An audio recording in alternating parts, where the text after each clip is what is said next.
नमस्ते, आपके साथ मैं हूं जयप्रकाश शर्मा। आप देख रहे हैं हमारी स्पेशल रिपोर्ट और स्पेशल रिपोर्ट में हम बात करेंगे जीत गया भारत पाकिस्तान का प्यार। आपको याद होगा पाकिस्तानी महिला सीमा हैदर की कहानी, जी हाँ, जो नोएडा से जुड़ी है।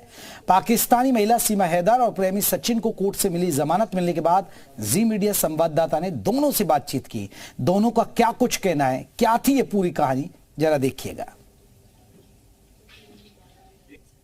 मेरे साथ में मौजूद हैं सचिन और सीमा हैदर। सबसे पहले तो मैं आपसे ये पूछूंगा कि किस तरीके से आपकी बातें हुई, मुलाकात हुई, कैसे ये बात बढ़ी? हमारी पबजी में बात हुई थी। शुरू में पबजी में बात होते होते हमें 15-20 दिन पबजी में बात करी हमने। बात करने के बाद हमारे नंबर एक्सचेंज हुए। एक्सचेंज होने के बाद फिर हम क्या कहते हैं व्हाट्सएप पे बात करने लगे। तो व्हाट्सएप पे बात करते धीमे धीमे हमारा प्यार बढ़ता हुआ चला गया। फिर हमने सोचा कि तू यहाँ पर आ जा, मैं यहाँ पर आ जाती हूँ, ये सोचा। तो इसने हमें जानकारी नहीं थी कि कहाँ से कहाँ जाना है, कैसी चीज़ कहाँ जानी है, कि कहाँ से क्या बनता है। तो यूट्यूब पे हमने सब सर्च मारा, ऐसे ही बोल करके आधार कार्ड, वो के पासपोर्ट, वीज़ा, टिकट कहाँ से बनती है, ये कहाँ जगह पड़ती है। तो ये यूट्यूब से सब जानकारी करने के बाद हम सब चीज़ अब 2021 से अब तक ये करा था। अब करने के बाद इन्होंने क्या कहते हैं वो पासपोर्ट बनवा के उनका जब तैयारी होने के बाद 10 मार्च में हो गई थी इनकी तैयारी, इसी 10 मार्च में 2023 में। तो 10 मार्च को हम पहले नेपाल में मिले थे। नेपाल में मिलने के बाद हम 7 दिन वहाँ पर रहे और हमने शादी भी करी थी पशुपतिनाथ मंदिर पर। वहीं घूमने गए थे बस, और हम कहीं बाहर नहीं जाते थे, बस खाना खाने के लिए बस बाहर जाते थे, वरना। मेरे साथ में सीमा हैदर भी मौजूद है। पहले तो मैं उनसे बात करूंगा। भारत आप आई हैं, उससे पहले नेपाल किस तरीके से आपको मोहब्बत हुई, कैसे आप आई, कितना विश्वास आपको कैसे जताया कि आपको भारत पहुंचना चाहिए? बाकी तो सबको पता है कि 20 से बातचीत शुरू हुई है, लेकिन इन पे मुझे खुद से ज़्यादा भरोसा था और आज भी है। मैं इसलिए आ गई। थोड़ा ये ऐसे है तो मैं इनके बगैर रह नहीं सकती थी। वहाँ पे बहुत बुरा हाल था, मैंने खुद को काटा वाटा भी इनके चक्कर में, तो इनके बगैर मैं नहीं रह सकती थी, तो इसलिए मैं आ गई यहाँ। मतलब फोन से बात करने से एक इतनी मोहब्बत हो गई कि अपने हाथ भी आपने काटा और आप इस कदर के अपने देश को छोड़ के आज इंडिया आ गए। क्या क्या परेशानियां आई? बॉर्डर क्रॉस करा, बिना पासपोर्ट के बॉर्डर क्रॉस करा, किस किस तरीके की परेशानी आपको उस समय पे आई? बस बच्चे थे, बहुत बीमार हो गए थे, उल्टी कर करके थक गए थे, इस तरह की हुई। और थोड़ा पूछताछ करी उन्होंने, वो मैं डर भी गई थी। जो नेपाली हैं वो पूछताछ नहीं करते, हमारे इंडियन जो हैं उन्होंने ही पूछताछ करी मुझसे कि कहाँ से हो, कहाँ जा रही हो। और बच्चे बीमार थे, तो इंडिया के बहुत अच्छे थे लोग वहाँ पे, तो उन्होंने थोड़ा बहुत पूछताछ करी। तो मैंने इनका एड्रेस पूरा बताया कि मैं यहाँ से हूँ। इनका एड्रेस ही बताया मैंने, रब्बूपुरा का पूरा बता दें, मैं यहाँ से हूँ, सचिन की पत्नी हूँ, तो मैं आ गई। सवाल मेरा ये है कि जब आपने बॉर्डर क्रॉस किया उसके बाद में कहाँ पे आपको सचिन मिला, कहाँ से आप लोग साथ में हुए, और वहाँ से बॉर्डर क्रॉस करने के बाद किस चीज़ से आप यहाँ तक पहुँचे?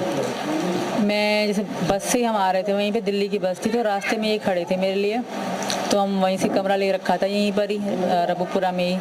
हम वहीं रहे तकरीबन 1.5-2 महीना, हम वहीं पे रहे, 1.5 महीना तकरीबन। फिर ये था कि अब जुलाई आने वाली थी, बच्चों के स्कूल खुल रहे थे, तो मैंने इनको कहा कि स्कूल अब बच्चों का हम सोचना चाहिए, छोटे हैं। तो इन्होंने किसी से बात करी कि मतलब वकील कर लेते हैं, तो हमने वकील से बात करी, तो वकील ने ही हमें आज यहाँ पहुँचा, जेल में पहुँचवा दिया।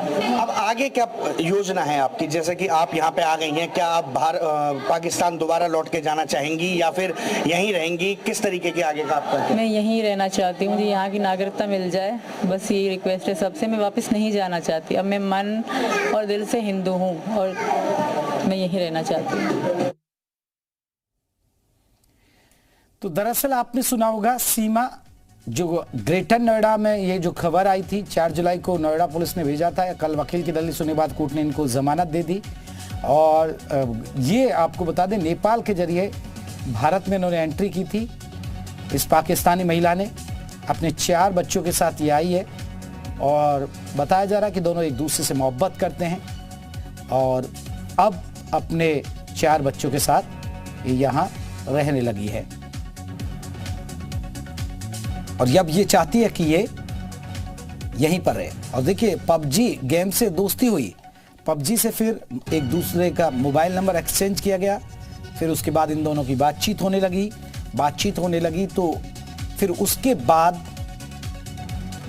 प्यार इतना गहरा हो गया कि ये मिलने लगे। नेपाल में दोनों ने मुलाकात की, क्योंकि नेपाल में मुलाकात के बाद फिर सीमा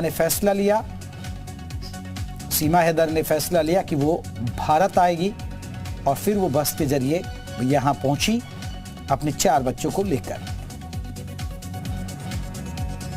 और अब वो चाहती है कि यहीं इंडिया में रहे, वो वापस पाकिस्तान नहीं जाती है। तो ग्रेटर नोएडा के रबुपुरा में रह रही थी ये महिला।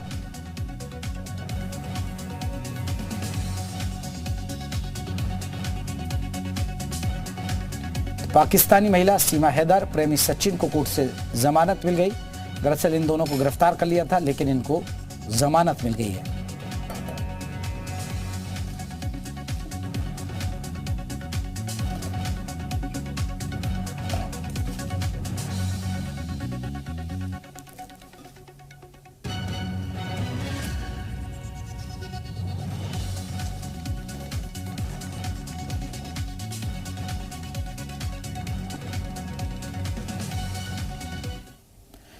सचिन और सीमा हैदर के वकील हेमंत कृष्ण पराशर का क्या कुछ कहना है, आपको वो भी सुनवा देते हैं।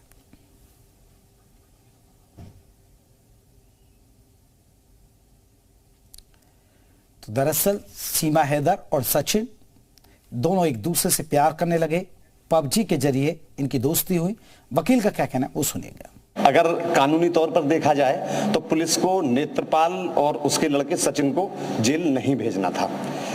सीआरपीसी 41 सीआरपीसी का नोटिस इनको तामील कराना था और थाने से ही इनको छोड़ देना था। लेकिन पुलिस ने अपने एफआईआर में ये लिखा कि नेत्रपाल व सचिन ने सीआरपीसी 41 का नोटिस तामील करने से मना कर दिया, चूंकि पुलिस को जेल भेजने थे।